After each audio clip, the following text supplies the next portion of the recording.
जी, अलबाब door frame की जो quality है गेज वाइज भी और इसकी बनावट भी देखेंगे, इस ख़ास बनावट है। और इसके अंदर जो है ये रबड़ आपके घर को सर्दी गर्मी से भी बचाती है। और इसकी जो लॉक कट भी है और ये जो स्पेशल कब्ज़े हैं, और इसी तरह जो है इसके जो ख़ास जॉइंट वगैरह हैं ये लकड़ की तरह हैं। उसका स्लोगन भी यही है, लोहे की चुकाट लकड़ की सिफात। ठीक है जी। तो ये अगर लगाएंगे तो आपको महसूस नहीं होगा कि ये लकड़ के, और कब्ज़े भी हैवी किस्म के 3 मिलीमीटर मोटे लगे हुए हैं। तो अलबाब डोर फेयर बनवाने के लिए फौरी रब्ता करें, अपने घर को शानदार बनाएं।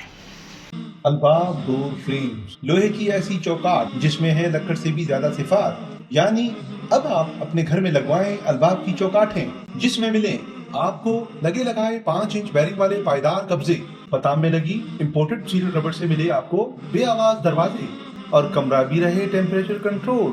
अलबाब की चौकाटें 2 किस्म के 2.5 लाख कट में दस्तयाब हैं, पूरे पाकिस्तान में है आपके लिए दस्तयाब। या व्हाट्सएप कीजिए 0303 555 2000।